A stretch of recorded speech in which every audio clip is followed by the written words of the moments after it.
Voilà, est-ce qu'on peut ouvrir nos Bibles, s'il vous plaît, dans l'Évangile selon Matthieu, au chapitre 13, le verset 45. Le royaume des cieux est encore semblable à un marchand qui cherche de belles perles. Il a trouvé une perle de grand prix, et il est allé vendre tout ce qu'il avait, et l'a acheté. Amen. Nous voudrions ce matin nous arrêter sur cette expression de Jésus, cette perle de grand prix. Si quelqu'un a la Bible version Darby, il pourra vérifier que c'est une perle de très grand prix. De très grand prix. On peut facilement imaginer l'histoire de ce marchand, cet homme qui cherche de belles perles, qui va de marché en marché à la recherche de ce précieux joyau, et qui finalement en a acheté plusieurs, différentes, et puis il en trouve une de particulière, une d'un prix inestimable, une perle de très grand prix.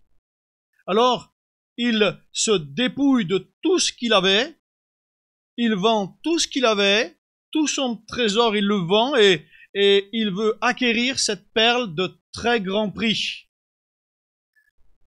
Il liquide tout pour l'avoir. Je cite la version Chouraki. Il liquide tout pour avoir cette perle de grand prix. Et nous avons là l'un des grands mystères du royaume de Dieu. Le royaume des cieux est encore semblable à, voyez. Et cette perle, nous pouvons dire que c'est l'image de l'Église de Jésus-Christ. L'image de l'Église du Seigneur. Bien des gens envisagent l'interprétation de cette parabole ainsi, en disant la perle c'est Jésus lui-même. Ils disent nous avons trouvé Jésus, perle précieuse, et c'est vrai, lorsqu'on dit cela, on ne dit pas une bêtise, parce que on ne se trompe pas, parce que Jésus est quand même venu nous apporter de l'éclat, il est venu nous apporter sa lumière, il nous a éclairés, il est venu apporter de la beauté à nos existences qui étaient loin d'être belles. Et Jésus est venu enrichir notre vie intérieure, oui ou non? Bon, il y en a 5 pour lesquels je prêche, il va falloir que je prêche évangélisation pour les autres. C'est vrai que le Seigneur est venu mettre de la beauté dans nos vies, dans nos existences. Quelque chose qu'on n'aurait pas pu trouver ici-bas. Du prix, une qualité de vie. Alléluia. Dans notre contexte, il n'est pas question ici simplement question de Jésus, mais vous allez voir avec moi s'il est surtout question de l'Église.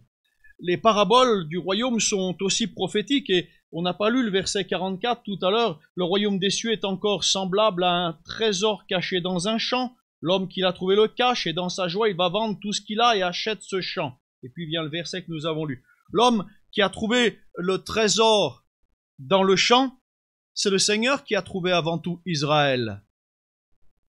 Et le trésor dans le champ, c'est Israël. Le champ, c'est le monde. Le champ, c'est le monde. Et Israël était ce peuple chéri de Dieu. Le champ, c'est ce monde. Et dans ce monde, il y a eu un peuple à part, qui était comme la prunelle, une perle. Comme la prunelle des yeux de Dieu, hein. Et dans ce monde, il y avait ce peuple à part, une nation différente de toutes les autres nations, qui devait fonctionner de manière différente. Cette nation était jalousement aimée par le Seigneur. C'était comme un trésor pour le Seigneur. Bien gardé. Ce sont les descendants d'Abraham. Et voilà qu'un homme survient, verset 45.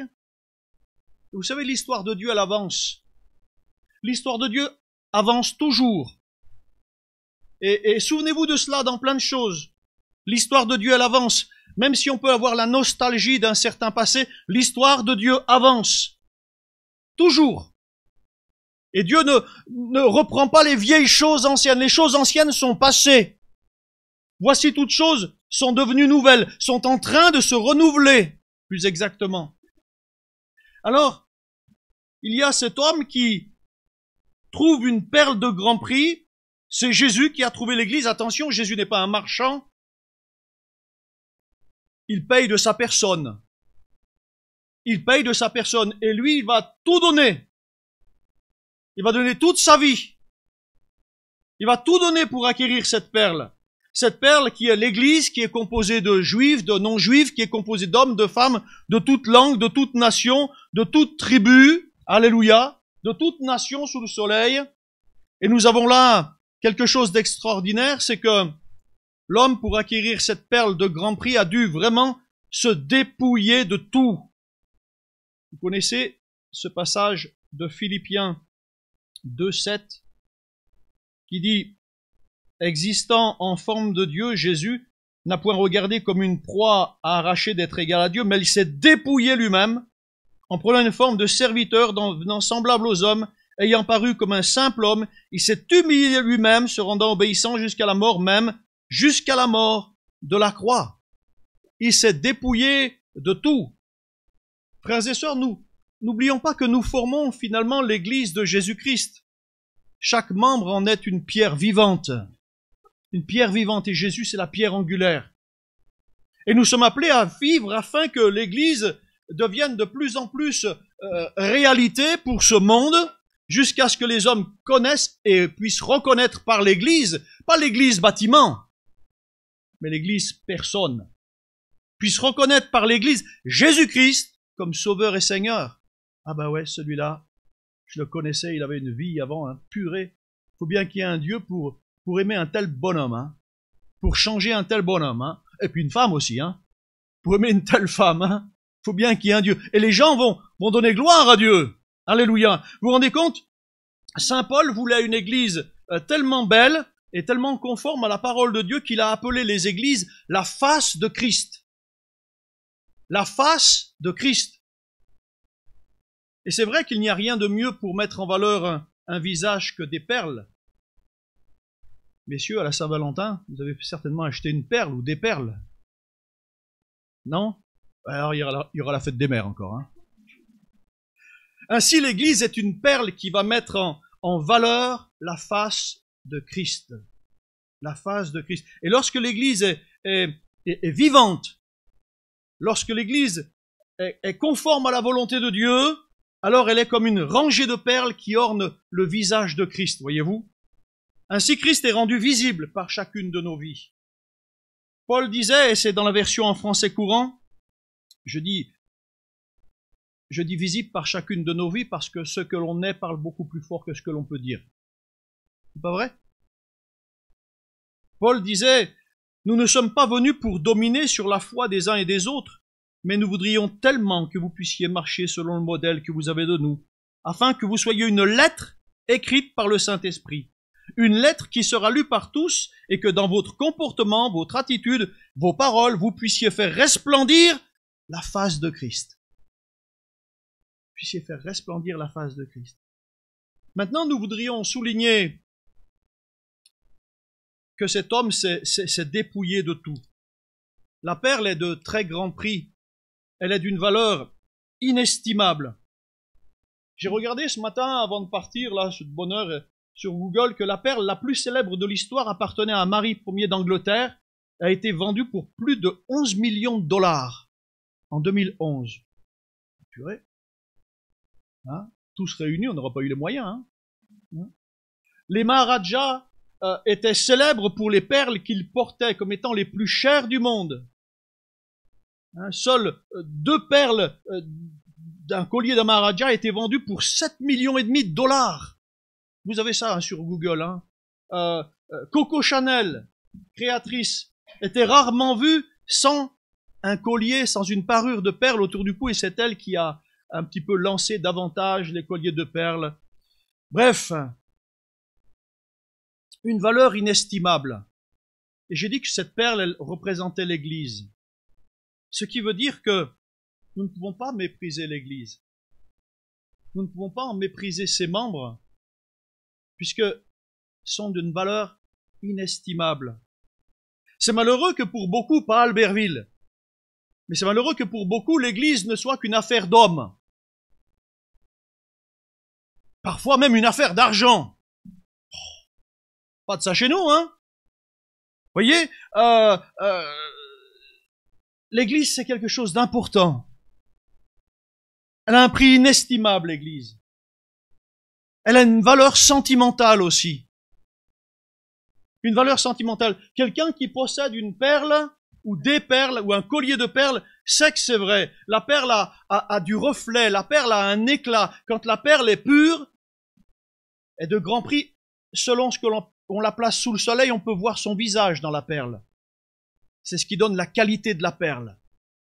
On peut voir se refléter son visage dans la perle. La perle a des secrets qu'elle n'offre qu'à la personne qui la possède. Et voyez-vous, le salut que le Seigneur nous donne est aussi inestimable. Chacun connaît le reflet qu'a sa vie depuis que Christ est devenu son sauveur, oui ou non? Les autres peuvent le comprendre, mais ils ne peuvent pas le comprendre vraiment.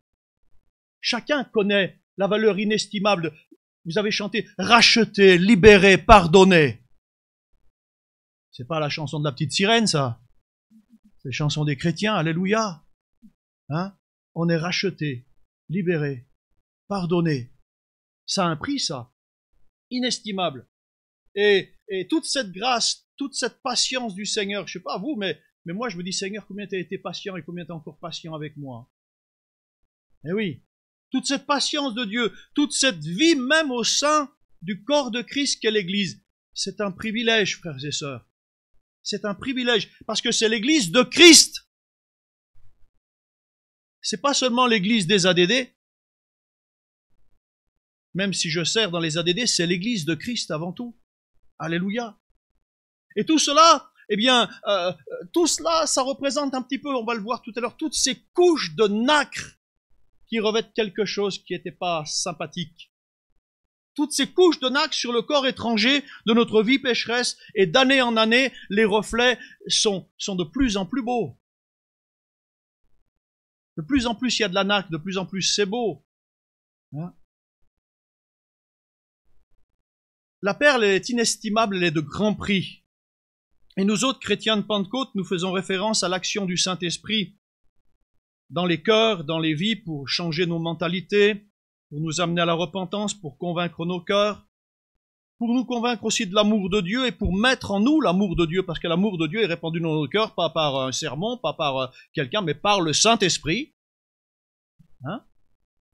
Et pour recevoir cet amour, pour le diffuser aussi, eh bien, il y a cette référence, nous aimons faire cette référence au Saint-Esprit, et c'est pour nous un privilège. Mais si c'est pour nous un privilège, ça ne doit pas nous faire oublier notre responsabilité. Notre privilège en tant que chrétien de Pentecôte, c'est aussi de pouvoir aimer l'action du Saint-Esprit au milieu de nous. Quand le Saint-Esprit nous touche par une parole, par un cantique, ou par un don spirituel, on se dit, purée, le Seigneur était ici et moi je ne le savais pas. Comment ça se fait que ça me parle à moi, ça? C'est toute ma vie qui est décrite là. Et on sort, il y a quelque chose qui commence à changer, pas vrai? Ça, c'est l'action du Saint-Esprit dans nos réunions. Et nous aimons cela, c'est la réalité. Nous pouvons être renouvelés dans nos réunions par le Saint-Esprit. Et nous le vivons, frères et sœurs. Mais n'oublions pas que cela, ces choses de l'Esprit, si c'est venu de la chambre haute, avant la chambre haute, dans laquelle le miracle de l'effusion de l'Esprit a eu lieu, n'oublions pas qu'avant les langues dispersées sur les uns, sur les autres, là, et se poser sur les disciples, et ceux qui étaient avec eux, eh bien, il y a eu une autre chambre haute. Et cette autre chambre haute, c'est celle de la Pâque, celle de la Sainte Seine, que nous allons prendre dans quelques instants. C'est dans cette chambre haute que Jésus a appelé Judas Iscariote, une fois de plus, mon ami. Ah purée, j'aurais eu du mal, moi. Oui, Dieu aime le pécheur. Dieu n'aime pas le péché, mais il aime le pécheur. Et ça nous dépassera toujours. On l'accepte bien pour soi, que Dieu m'aime parce qu'on sait pécheur, mais on a du mal à l'accepter pour les autres, parce que les autres, leur péché nous énerve. Hein. Eh ben, Dieu l'aime aussi. Eh ouais. Hein. C'est dans cette chambre haute aussi que l'évangile de Jean, chapitre 13, nous rappelle que Jésus a mis le comble à son amour pour eux en se saignant d'un linge et en se dépouillant quelque part, en revêtant un linge et en lavant les pieds des disciples pour leur montrer selon la coutume, leur rendre les honneurs de l'hospitalité. Est-ce que Jésus veut nous faire honneur ce matin? Pourquoi pas? Hey, croyez pas que le Seigneur veut nous faire honneur? il nous aime, et nous voulons lui faire honneur, ça c'est sûr. Mais quand on aime quelqu'un vraiment, on aime de lui faire honneur. Assieds-toi là, mon ami. Reprends-en si vous êtes à table. Ça t'a plu? Bah reprends-en. Reprends-en. Hein? Faire honneur. Le Seigneur le veut, hein? Il était pourtant lui le Maître et le Seigneur. Et il était le Messie, le Fils de Dieu. Il venait du ciel, révélant Dieu aux hommes. Et il s'est fait le serviteur de tous. Il s'est dépouillé lui-même. Il s'est humilié lui-même. Et nous ne devons pas oublier que c'est pour l'Église que Jésus s'est dépouillé lui-même. Pour l'Église d'un grand prix à ses yeux, honorée par ses actes, son Église, l'Église de Christ, la bien-aimée, la fiancée, alléluia. Nous ne devons jamais oublier cela, frères et sœurs, que l'Église est d'un grand prix, même en 2024. On ne doit pas oublier cela. Même si on appartient à un mouvement, l'Église, elle est quand même d'un grand prix au Seigneur. Non pas parce que nous pouvons nous prévaloir du privilège de la Pentecôte, parce que nous sommes ADD, Église de Pentecôte, avec les dons spirituels, et du privilège de l'action du Saint-Esprit que nous pouvons connaître au milieu de nous, mais l'Église, elle est inestimable parce qu'avant le jour de la Pentecôte, il y a quand même eu Pâques. Alors on a prié pour un médecin qui avait maladie de Charcot, c'est un baptiste. Ils n'ont pas la même vision du Saint-Esprit, d'accord, mais il est quand même sauvé par Jésus. Ben oui. On n'a pas le monopole du salut, nous, dans les ADD. Hein? Avant que Jésus n'envoie son esprit, eh bien, Jésus a donné sa vie sur la croix, sur le bois du calvaire. Il s'est dépouillé de tout. Dans Philippiens 2,7, ce verset que j'ai cité tout à l'heure, vous voyez qu'il y a 7 degrés qui parlent de la perfection de l'abaissement. 7 degrés. Hein? Il s'est dépouillé lui-même, il est devenu serviteur, semblable aux hommes, comme un vrai homme, il s'est humilié lui-même, se rendant obéissant, et obéissant jusqu'à la mort même de la croix. C'est pas rien quand même, on pourrait s'arrêter et faire une prédication rien que sur ce verset concernant l'abaissement de Jésus. Jésus a accepté d'être dépouillé pour qui? Pourquoi? Hein? A accepté de payer ce prix pour qui? Pourquoi? A accepté cet abaissement parce que nous avions du prix à ses yeux. Si quelqu'un vous dit t'es rien, bah dites-lui t'es libre de le penser, mais je suis pas rien aux yeux de mon Dieu puisqu'il a donné sa vie pour moi. On meurt pas pour rien, hein. On donne pas sa vie pour rien, hein. Croyez pas? Voilà pourquoi l'Église est quelque chose qui mérite notre respect. Voilà pourquoi l'Église est quelque chose qui mérite notre attention. Vous savez, parfois dans les familles, ça fait depuis 1977 que je suis dans ces églises. Donc, et puis ça fait depuis les années 80, 89, 88, 89 que je suis pasteur à plein temps. Donc j'en ai un petit peu vu, un petit peu entendu. Des fois dans les rassemblements de famille. Alors comment ça va l'église? Alors comment ça va ton église? Là, il y a intérêt de faire gaffe à ce qu'on va dire. Parce qu'on peut partir dans des conversations qui peuvent nous faire perdre la joie du Saint-Esprit. Si je parle à la légère de l'Église de Jésus-Christ. Je peux très bien être factuel, mais toute oreille n'a pas besoin de tout entendre. L'Église parfaite, à partir du moment où vous êtes rentré dedans, où je suis rentré dedans, elle est plus parfaite.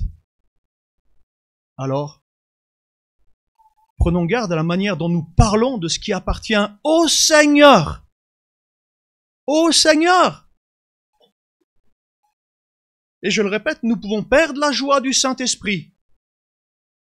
Le royaume de Dieu, c'est la justice, la paix et la joie par le Saint-Esprit. Quand on perd la joie, après on perd sa paix. On se demande pourquoi ça va pas. Veille sur ta langue, plus que sur toute autre chose.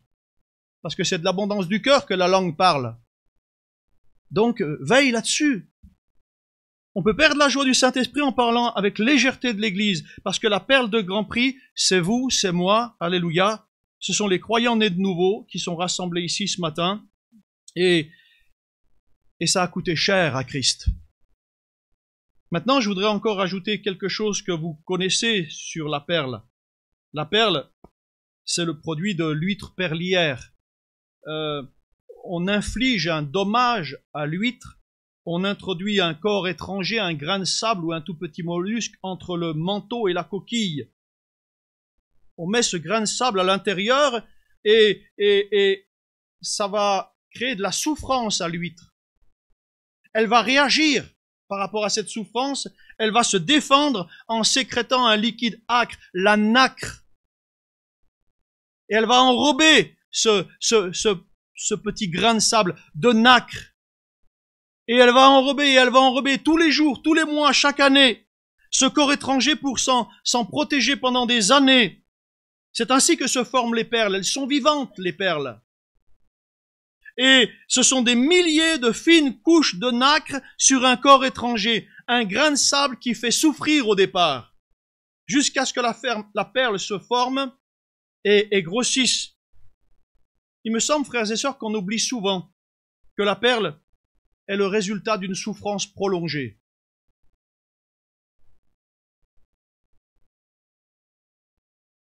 Le résultat d'une souffrance prolongée. La perle de Grand Prix est le résultat d'un dommage causé à un être vivant. Alors bien sûr, là on pense tout de suite à Christ, parce que les dommages, c'est lui d'abord qui les a portés. Mais le serviteur n'est pas plus grand que le maître. Et si nous sommes ses disciples, eh bien nous allons aussi connaître ce genre de souffrance. C'est obligatoire cette affaire. C'est obligatoire. Lui, il a été traité de malfaiteur, il a été traité de blasphémateur, il a été traité de possédé même. Il a tout entendu. Il a connu les souffrances morales, les souffrances physiques, l'abandon même de son père, mais il s'est rendu obéissant jusqu'à la mort même de la croix. La mort de la croix, c'est une mort lente. C'est pas un coup d'épée, c'est pas un coup de fusil, à l'époque il n'y en avait pas. Mais la croix, c'est une mort lente. On peut être descendu d'une croix au bout de quelques jours et être encore vivant. Aux Philippines ou à San Remo, en Italie, il y en a qui se font crucifier. Il y en a qui se font crucifier. Et après, on les descend de la croix et ils vivent encore des années. On ne meurt pas des souffrances infligées par la croix. On meurt par plein d'autres choses. Asphyxie, problème de poumon et tout un tas d'autres choses. Mais c'est pas la crucifixion par elle-même qui tue. La croix est une mort lente. Si quelqu'un veut être mon disciple, qu'il renonce à lui-même, qu'il se charge de sa croix et qu'il me suive. J'aimerais ajouter aussi ceci dans Matthieu 7, verset 6. Il est question aussi de perles et on voit que les perles sont l'emblème de la piété. J'ai rajouté cela ce matin à mon message. Le prix infini de la piété qui ne doit pas être jeté au pourceau. Vous connaissez ce passage? Matthieu 7, verset 6. Ne donnez pas les choses saintes aux chiens, ne jetez pas vos perles devant les pourceaux de peur qu'ils ne les foulent aux pieds, ne se retournent et ne vous déchirent. Les chiens, les pourceaux, c'est-à-dire ceux dont le caractère et la conduite sont devenus impurs. Impurs. Ou sont impurs. La vraie piété est incompréhensible, vous savez, pour les gens qui ne connaissent pas Christ. Pour eux, c'est de la religiosité, c'est de la bigoterie. Et il faut faire attention à ce que nous pouvons dire aux gens qui ne connaissent pas Christ. Parce que plus nous allons parler de certaines choses, dans mon église, Dieu parle, il y a des dons spirituels. Il y a la Sainte Seine, le sang de l'agneau. Le sang de l'agneau, ils égouillent un agneau, ils boivent du sang, ils ont des dons, ils parlent de Dieu, Dieu leur parle. Ils sont fadas, ces gens. Non mais franchement, mettez-vous un instant à la place de celui qui est du dehors et qui ne connaît rien. Hein? Moi j'étais comme ça, jadis, je n'y connaissais rien. Ben, je vous prie de croire qu'il y a des langages, ça fait bizarre à entendre. Hein? Et bien sûr, on ne doit pas se porter en juge devant les gens du dehors, mais ça n'exclut pas celui de discerner ce qui est à dire, à ne pas dire. Parce que sinon, ils vont se retourner et puis nous mettre une bonne ruade, et puis ils vont, ce que dit l'Écriture, hein, ils vont fouler aux pieds tout cela, ils vont de peur qu'ils ne les foulent aux pieds, ne se retournent et ne vous déchirent. Ne vous déchirent. Les choses saintes, les vérités de la parole de Dieu, les expériences produites dans notre cœur avec le Seigneur, ce sont des choses que Jésus compare à des perles précieuses. Et on ne peut pas les confier comme ça. On ne peut pas les jeter à la vue des gens comme ça. Le Seigneur m'a dit, le Seigneur m'a montré, le Seigneur m'a fait. Ben, le Seigneur, il fait tout plein de choses à lui. C'est quoi ce genre-là? Non mais attention de la manière dont on parle. Il y a des choses que l'on peut dire entre frères, entre sœurs, entre chrétiens, mais que l'on ne peut pas dire aux gens du dehors. Et qu'il ne faut même pas dire. Viens dans mon église, tu verras, Dieu va te parler, Dieu va te donner un travail. Qu'est-ce que vous en savez? C'est pas pour ça que la personne doit venir à l'église. Elle doit venir pour entendre qu'elle est pécheresse, qu'elle a besoin de se repentir et changer de vie. Là, dans ce cas-là, oui. Viens dans mon église, tu verras, Dieu va te bénir, tu vas trouver une femme, tu vas trouver un mari. Ah oui, je viens. Combien j'en ai vu des gars qui sont venus dans nos églises pour trouver une femme. Puis au bout de 4 matins, on les a plus vus, hein. Parce qu'on avait des femmes sérieuses. Voilà. Mais vous savez, faut faire attention à ce qu'on dit aux gens du dehors. Nous n'avons rien d'autre à faire avec les gens du dehors qu'à leur rendre témoignage de l'amour de Dieu manifesté à notre égard et du pardon nécessaire à leur vie, comme ça a été nécessaire à nous, qui a tout changé, qui a tout transformé. Le reste, ça appartient à l'Église. Les dons spirituels, le culte, la louange, ce sont les perles de l'Église. Ça appartient à l'Église. On n'a pas amené à la réunion des gens pour que leurs difficultés financières s'arrêtent, pour que leurs problèmes de couple s'arrêtent, pour que ceci, on doit les amener pour qu'ils découvrent que le Seigneur peut les sauver. C'est pas à nous de leur dire de les sauver de quoi. Sauf si vous avez vraiment le discernement et que c'est vraiment quelque chose qui vient de Dieu, mais ça, des fois, il faut pas prendre ce qui nous passe par la tête pour venant toujours de Dieu, hein. Parce que quand ces choses ne se passent pas, alors là, ils vont fouler aux pieds les choses saintes et ça va vous déchirer. Je passe sur certaines choses, je voudrais avancer. Oui. Ce qui est fascinant avec les perles, c'est qu'elles sont vivantes. C'est pas comme la verroterie à bon marché, hein. Jadis, quand j'étais fiancé, j'ai acheté une bague avec une perle à ma femme, à ma fiancée. Et puis, plus tard, elle la mettait assez régulièrement et elle la mettait quand elle faisait la vaisselle. Ah, la perle, ça n'aime pas le mire ou le pec, hein. Et finalement, eh bien, la perle s'est barrée. Elle s'est détachée des griffes et elle a perdu la perle. Un jour, chérie, fais ma perle. Bon, ben on va attendre l'année prochaine et puis on a racheté une perle, on a fait remettre une perle sur la bague. 2 fois perdue. J'ai pu racheter de perle.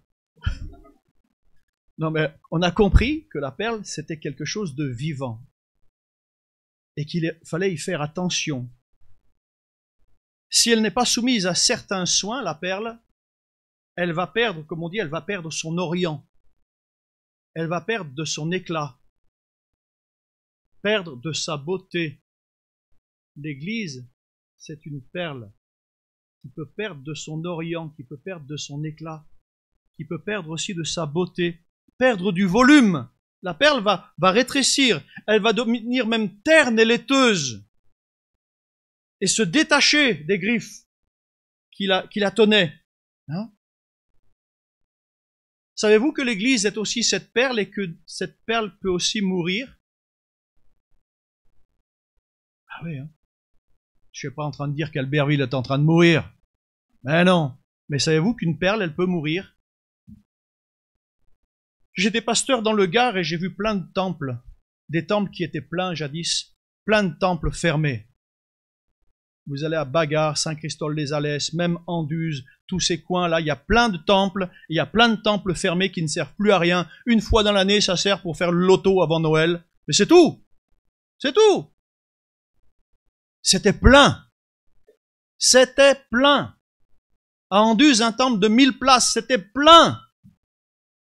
À Saint-Hippolyte-du-Fort, un temple de 1010 places, c'était plein. Plein. Aujourd'hui, c'est vide. C'est terne. Les pierres, même dehors, elles décrépissent, on dit, ça décrépisse, hein? Ah ouais. Ça devient terne. elle peut perdre son éclat, elle peut se perdre. La Bible parle de l'éclat du regard. La Bible parle de l'éclat du front. Dans l'Apocalypse, le Seigneur dit à l'église de Sardes, cependant, il y a avec moi des gens qui marchent en vêtements blancs, eux, ils en sont dignes. Mais à l'église de Sardes, il y avait pas mal de gens qui n'étaient plus dignes de l'évangile, plus dignes. Vous relirez, Apocalypse 3, versets 1 à 4. Vous voyez, cette église de Sardes, il y en avait beaucoup qui avaient perdu cette dignité, perdu de leur éclat. Et au sein de certains rassemblements, au sein de certains milieux, protestants réformés ou ailleurs, comme je pensais à ces temples, eh bien, il n'y a plus cet éclat. Et dans peut-être même de nos églises évangéliques, il n'y a plus ce comportement digne de l'évangile. Ce comportement digne de l'évangile. Car l'Écriture ne nous dit pas d'être digne de notre situation sociale avec l'argent qu'on gagne à la fin du mois, avec la position qu'on a dans la société. Mais la parole de Dieu nous dit d'être digne du vêtement que nous portons. Ce vêtement blanc, alléluia. Ce vêtement des rachetés. L'Écriture nous enseigne toujours à voir dans l'autre celui pour qui Christ est mort. Celui ou celle pour qui Christ est mort, alléluia. J'ai entendu aux actualités dernièrement, non pas dernièrement, mais dans les mois de janvier, début janvier, quand il était question des fêtes, qu'un ostréiculteur, et vous avez dû l'entendre vous aussi, qu'un ostréiculteur avait, à cause des vols d'huîtres, un ostréiculteur, je ne sais plus si c'est en Méditerranée ou ailleurs, il avait vidé quelques-unes de ses huîtres, et dans ces huîtres, il avait mis un petit mot, un petit papier, et ressoudé l'huître pour qu'il y ait une traçabilité, pour que les gens qui achèteraient ces huîtres puissent ainsi signaler que là où ils avaient acheté cette huître, il y a un papier dedans, il n'y a même pas à manger, mais puissent le signaler pour la traçabilité des voleurs. Je me suis bien exprimé? Vous m'avez compris, hein? Donc l'huître, elle est vide, avec un petit bout de papier. Il me semble que parfois, il pourrait y avoir dans les églises des huîtres vides. Pas vraiment parce qu'elles n'ont pas été blessées, mais parce qu'elles n'ont pas pu transformer le grain de sable, elles n'ont pas pu pardonner, elles n'ont pas pu surmonter cela et comprendre que parfois par la souffrance, Dieu veut nous parler aussi. Et que Dieu veut s'en servir. Quand une perle perd de son éclat, il y a une méthode. Et là, je vais terminer, on louera le Seigneur avec un cantique dans la suite.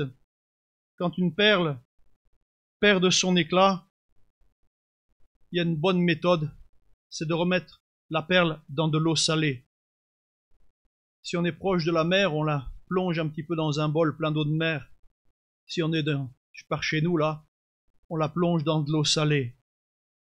Et en la plongeant ainsi, eh bien, elle retrouve sa force, elle va retrouver de son éclat.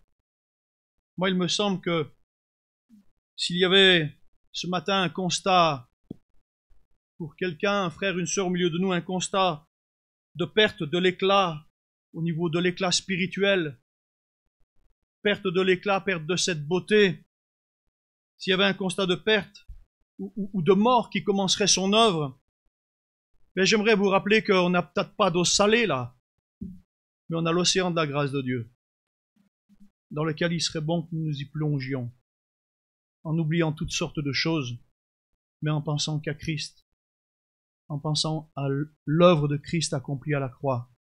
Alléluia. Vous voulez bien qu'on s'incline, que les musiciens puissent revenir avec ce chant? Il dit, je crois, plonge-moi dans ta rivière d'amour, c'est ça? Alléluia. Que Dieu soit béni. Et avant de prendre la Sainte Seine, frères et sœurs, approchons-nous. Approchons-nous du trône de la grâce, sans crainte. Amen. Et que le Seigneur, soit reconnu comme véritable, sanctifiant nos cœurs. Alléluia. Il a été fait pour nous sagesse, justice, sanctification, rédemption. Que son nom soit béni à jamais. Alléluia.